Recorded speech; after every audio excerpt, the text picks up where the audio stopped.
یقیناً کچھ ایسے لوگ ہیں جن کا میں نام لینا چاہوں گا جنہوں نے علم و ادب کی سرپرستی کی. عمر جویا صاحب آپ نے بہت خوبصورت محفل سجائی. رانا شفیق صاحب کونسلر ہیں آپ کے، ہر دل عزیز شخصیت. ان کا عزم ہے کہ ہر سال اسی طرح کی اچھی محافل کا وہ انعقاد کرتے رہیں گے اور ان کو سرپرستی حاصل ہے. ایم این اے جناب ریاض پیرزادہ صاحب کی میں آپ سب کی بھرپور تالیوں میں سابق وفاقی وزیر جناب ریاض پیرزادہ صاحب سے گزارش کروں گا کہ وہ اسٹیج پہ آئیں اور اپنے کلمات کا اظہار کریں. ان کے بعد ہمارے پاس مزاح کے بے تاج بادشاہ آج کی تقریب کے صدر سید سلمان گیلانی. آپ کی بھرپور تالیوں میں جناب ریاض پیرزادہ.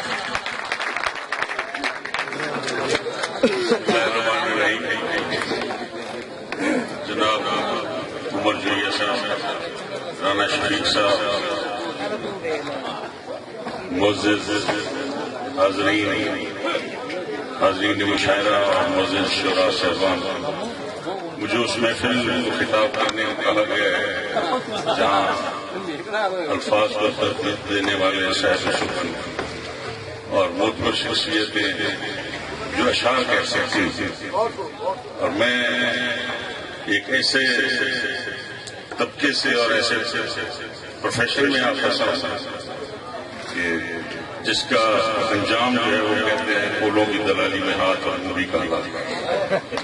تو یہ صاحب سخن لوگ ہیں اور صاحب ذوق حاصل پور کی عوام ہے جن کا میں دل سے محبت کرتا ہوں، اور میں نے محبتوں کا شہر اس شہر کو کہا ہے اپنے دل سے ہمیشہ پرستش کی ہے، ان لوگوں کی خدمت کی ہے. لیکن پاکستان کے جو میرا فیلڈ ہے اس کے حساب سے آج پاکستان کے وہ وقت ہے جب ان لوگوں کی ضرورت ہے.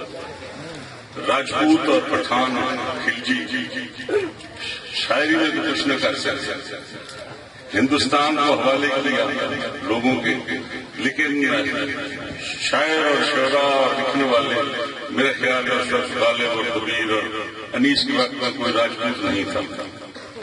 تو آج سارے سید تھے اور آج پھر سادات کی ضرورت ہے اس ملک کو کہ جہاں وہ ہمارے انقلابی شاعر تھے، سرور ناز ہمارے دوست تھے. ہم بیسیکلی سوشلزم کمیونزم کو پڑھ کے سیاست میں آئے اور انقلابی مزاج تھا.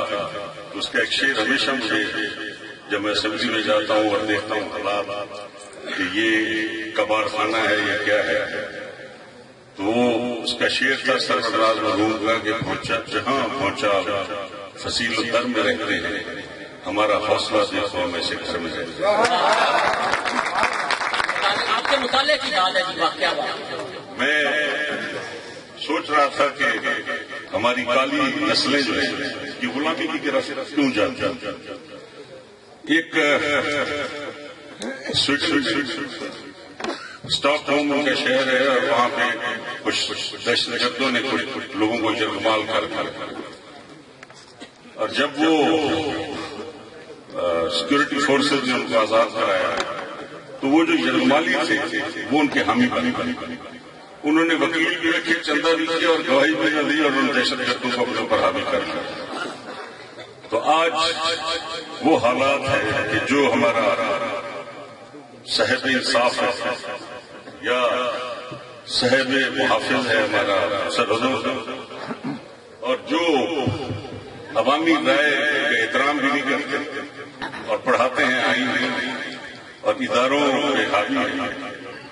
تو آج اگر سیاستدان نہ نکلا باہر اور آرٹیکل 63 تو میں پڑھاتے ہیں لیکن آرٹیکل 6 کو بالکل دبا دیتے، الف بے سے شروع کرتے ہیں، آرٹیکل 63 پہ آ جاتے ہیں. میں سوچ رہا تھا کہ کاش اس قوم کو جب بھی بچایا دنیا میں تو صاحب علم اور صاحب قلم نے، تشدد نے کبھی نہیں کسی ملک کو آزاد کرایا.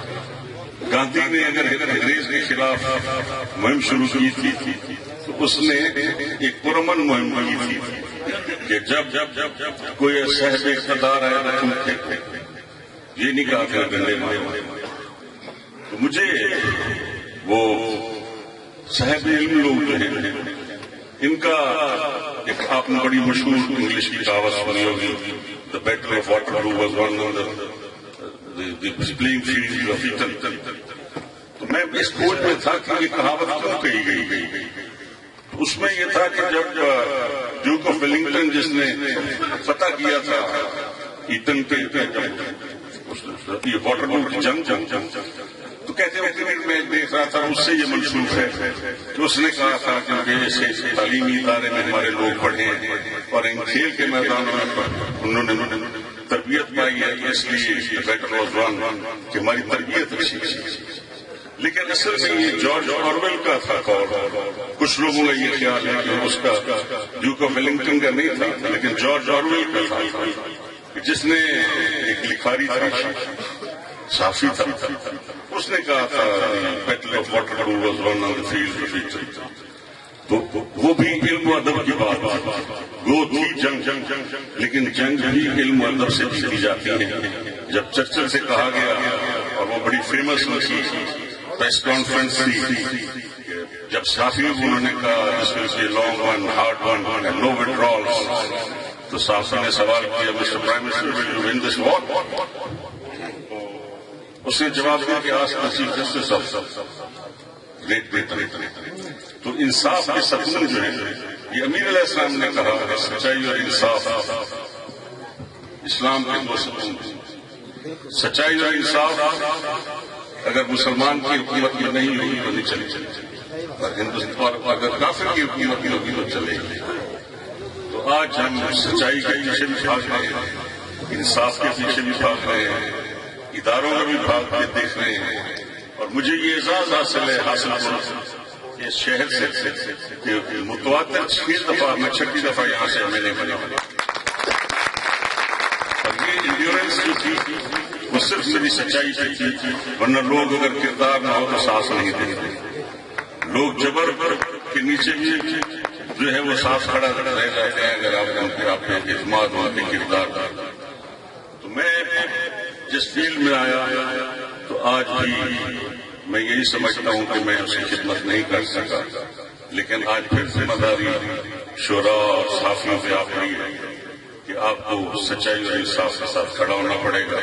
میری استدعا ہے تاج صاحب سے، نطقانی صاحب سے، جنہوں نے کچھ انقلابی باتیں کی، اور ہم کیونکہ بچپن سے ہی انقلابی سوچ کے ساتھ جذبات کو انگلیاں تھام کر چلے سیاست میں، لیکن کوئی اینڈ آف دا گیم کیا تھا وہ جیسے ناول تھی اور اس میں فائنلی وہ کہتے ہیں ورجنٹی واز لاسٹ. تو وہی ہے کہ جمہوریت تھی تو ورجنٹی رہی نہیں، لیکن ہم جو ہے خسارے میں جا رہے ہیں. تو میں استدعا کروں گا صاحب سخن اور صاحب قلم لوگوں سے کہ پاکستان کی خدمت کا وقت آگے ہے. میں تو بوڑھا ہو چکا ہوں لیکن نوجوان یہاں کا ہے، انشاءاللہ یہ تازہ دم ہے اپنے ملک کی حفاظت.